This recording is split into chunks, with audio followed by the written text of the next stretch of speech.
എല്ലാവർക്കും നമസ്കാരം. Welcome to Tasty Innovations. ഇന്നത്തെ നമ്മളുടെ റെസിപ്പി ചപ്പാത്തി മാവ് കൊണ്ട് എളുപ്പത്തിൽ ഉണ്ടാക്കാവുന്ന എഗ് പറാത്ത റോളാണ്. പുറത്തുനിന്ന് വാങ്ങുന്ന അതേ ടേസ്റ്റിൽ നമുക്ക് വീട്ടിൽ തന്നെ ഉണ്ടാക്കാൻ പറ്റും. അപ്പോൾ നമുക്ക് ഇതെങ്ങനെ ചെയ്യാൻ നോക്കാം. ആദ്യം നമ്മൾ ചപ്പാത്തി മാവ് ഉണ്ടാക്കുകയാണ്. അപ്പോൾ അതിന് വേണ്ടിയിട്ട് 1 കപ്പ് ഗോതമ്പ് പൊടിയാണ് ചേർത്തത്. സാധാരണ നമ്മൾ പുറത്തുനിന്ന് വാങ്ങുന്ന റോൾസൊക്കെ മൈദയിലാണ് ഉണ്ടാക്കുക. നമ്മളെപ്പോഴും വീട്ടിൽ ചെയ്യുമ്പോൾ ഹെൽത്തി ആയിട്ട് ചെയ്യുന്നതായിരിക്കും നല്ലത്. ഇനി അതിലേക്ക് ആവശ്യത്തിന് ഉപ്പ് കൂടി ചേർത്തിട്ട് നമുക്ക് ചൂടുവെള്ളത്തിലൊന്ന് കുഴച്ചെടുക്കണം. ആവശ്യത്തിന് ചൂടുവെള്ളം ഒഴിച്ച് കൊടുത്തിട്ട് നമുക്ക് നന്നായിട്ട് കുഴച്ചെടുക്കാം. ഞാനിപ്പോൾ ഒരു സ്പൂൺ വെച്ചിട്ടാണ് ഇളക്കുന്നത്. അത് കഴിഞ്ഞ് കൈ വെച്ച് നന്നായിട്ട് സോഫ്റ്റാക്കി കുഴച്ചെടുക്കും. ചൂടുവെള്ളം ചേർക്കുന്നത് എന്തിനാണെന്ന് വെച്ചാൽ വളരെ സോഫ്റ്റായിട്ട് കിട്ടാൻ വേണ്ടിയിട്ടാണ്. അങ്ങനെ ചെയ്ത മാവാണിത്. ഇതൊരു 10 മിനിറ്റ് നമ്മൾ റെസ്റ്റ് ചെയ്യാൻ വെക്കുകയാണ്. ആ സമയം കൊണ്ട് നമുക്ക് കുറച്ച് കാര്യങ്ങളും കൂടി ചെയ്യാനുണ്ട്. ഞാനിവിടെ ഒരു ബൗൾ എടുത്തിട്ടുണ്ട്. അതിലേക്ക് 2 മുട്ട പൊട്ടിച്ച് ചേർക്കുകയാണ്. ഇനി അതിലേക്ക് നമ്മൾ കുറച്ച് കാര്യങ്ങൾ ചേർക്കുകയാണ്. ആദ്യം ചേർക്കുന്നത് സവാളയാണ്. എത്ര ചെറുതായി നമുക്ക് അരിയാൻ പറ്റുമോ ആ രീതിയിൽ അരിഞ്ഞിട്ട് ചേർക്കുകയാണ്. പിന്നെ ചേർക്കുന്നത് തക്കാളിയാണ്. അതും ഇതേപോലെ ചെറുതായിട്ട് അരിഞ്ഞതാണ്. ക്യാപ്സിക്കം. പിന്നെ നമ്മൾ ചേർക്കുന്നത് ഇഞ്ചി ചെറുതായി അരിഞ്ഞതാണ്. പിന്നെ നമ്മൾ ചേർക്കുന്നത് ആവശ്യത്തിന് മല്ലിയില, ഉപ്പ്. പിന്നെ കുറച്ച് പൊടികൾ ചേർക്കുന്നുണ്ട്. മഞ്ഞൾപ്പൊടി, മുളക് പൊടി, ഗരം മസാല, കുരുമുളക് പൊടി. ഇത്രയും ചേർത്തിട്ട് നന്നായിട്ട് മിക്സ് ചെയ്തെടുക്കണം. ഉപ്പും മസാലകളൊക്കെ നന്നായിട്ട് യോജിക്കുന്ന രീതിയിൽ ഇളക്കിയ ശേഷം നമുക്കത് മാറ്റി വയ്ക്കാം. ചപ്പാത്തി മാവ് കുഴച്ച് വെച്ചിട്ട് കുറച്ച് നേരമായി. ഇനി നമുക്കിത് ചെറിയ ഉരുളകളാക്കിയിട്ട് മാറ്റാം. നമുക്ക് എത്ര വലിയ പൊറോട്ട വേണോ അതിനനുസരിച്ച് ഉരുളകളാക്കാം. ഞാനിപ്പോൾ ഇവിടെ ചെറിയ പറാത്തയാണ് ഉണ്ടാക്കുന്നതാണ് ഇങ്ങനെ ചെറിയ ഉരുളകളാക്കിയത്.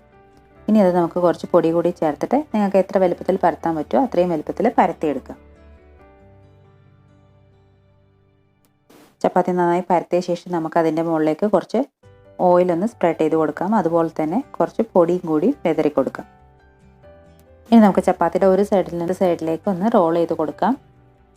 റോൾ ചെയ്ത് കൊടുത്ത ശേഷം നമ്മൾ അതിലേക്ക് കുറച്ചുകൂടി എണ്ണ ഒന്ന് സ്പ്രെഡ് ചെയ്ത് കൊടുക്കാം. അതുപോലെ തന്നെ നമ്മൾ കുറച്ച് പൊടി കൂടി അതിൻ്റെ മുകളിലേക്ക് ഇട്ട് കൊടുക്കുകയാണ്. എന്നിട്ട് നമ്മളത് വീണ്ടും റോൾ ചെയ്യണം. നമ്മൾ വീഡിയോയിൽ കാണുന്ന അതേപോലെ മടക്കി മടക്കി റോൾ ചെയ്തെടുക്കാം. റോൾ ചെയ്ത ശേഷം നമ്മൾ കുറച്ച് നേരം വയ്ക്കാം. ഒരു 5 മിനിറ്റ് വെച്ചാൽ മതി. ഞാനിപ്പോൾ ഇവിടെ 2 എണ്ണമാണ് ഉണ്ടാക്കിയത്. എന്നിട്ട് അതിൻ്റെ മുകളിൽ നമ്മൾ കുറച്ച് എണ്ണ ഒന്ന് വീണ്ടും തടവി കൊടുക്കുകയാണ്. എന്നിട്ട് പരത്തിയെടുക്കുക. നല്ല റൗണ്ടിൽ, വല്ലാതെ പ്രസ് ചെയ്ത് പരത്തണ്ട, ജസ്റ്റ് ഒന്ന് ഷേപ്പിൽ പരത്തിയെടുത്താൽ മതി.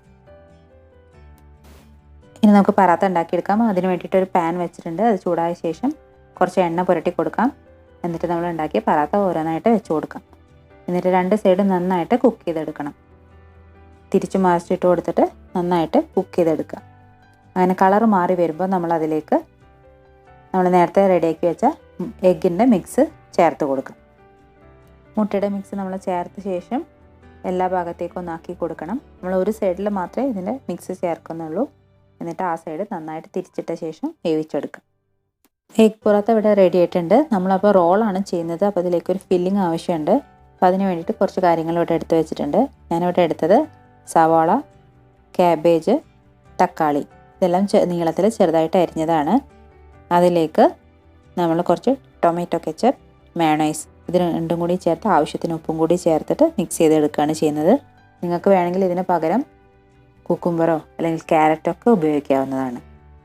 എല്ലാം കൂടി നന്നായിട്ട് മിക്സ് ചെയ്തെടുക്കാം. ഇനി നമുക്ക് കുറച്ചുകൂടി ഹെൽത്തി വേയിൽ ചെയ്യണമെന്നുണ്ടെങ്കിൽ കെച്ചപ്പും മയോണൈസും ഒഴിവാക്കിയിട്ടും ചെയ്യാവുന്നതാണ്. അപ്പോൾ കുട്ടികൾക്ക് ലഞ്ച് ബോക്സ് റെസിപ്പിയൊക്കെ ആയിട്ട് കൊടുത്തേക്കണമെന്നുണ്ടെങ്കിൽ ഇത് രണ്ടും അവോയ്ഡ് ചെയ്തിട്ട് നമുക്ക് ചെയ്യാം. അവർക്ക് കൊടുക്കുമ്പോൾ എപ്പോഴും ഹെൽത്തി ആയിട്ട് കൊടുക്കുന്നതായിരിക്കും നല്ലത്. ഇനി നമുക്ക് ഫില്ലിങ് പറാത്തയുടെ ഉള്ളിൽ വെച്ചിട്ട് റോൾ ചെയ്തെടുക്കാം. അങ്ങനെ നമ്മളുടെ ടേസ്റ്റി ആയിട്ടുള്ള പറാത്ത റെഡി ആയിട്ടുണ്ട്. ഇത് ശരിക്കും നമുക്ക് ഡിന്നർ റെസിപ്പിയൊക്കെ ആയിട്ട് ഉപയോഗിക്കാം. നല്ല ഹെവിയാണ് ഇത് കഴിച്ചു കഴിഞ്ഞാൽ. അപ്പോൾ എന്തായാലും നിങ്ങൾ ട്രൈ ചെയ്ത് നോക്കുക. പലതരത്തിലുള്ള റോളുകളുണ്ട്. ഇത് ഞാൻ ചെയ്യുന്ന രീതിയിലുള്ള റോളാണ്. അപ്പോൾ നിങ്ങൾക്ക് ഇഷ്ടപ്പെട്ടിട്ടുണ്ടെങ്കിൽ തീർച്ചയായിട്ടും ട്രൈ ചെയ്ത് നോക്കി അഭിപ്രായം അറിയിക്കുക. നമുക്ക് വീണ്ടും പുതിയ റെസിപ്പീസായിട്ട് കാണാം. അപ്പോൾ അതിൻ്റെ മുന്നേ ചാനൽ സബ്സ്ക്രൈബ് ചെയ്യാൻ മറക്കരുത്. ലൈക്ക് ചെയ്യുക, ഷെയർ ചെയ്യുക. നമുക്ക് വീണ്ടും കാണാം. താങ്ക്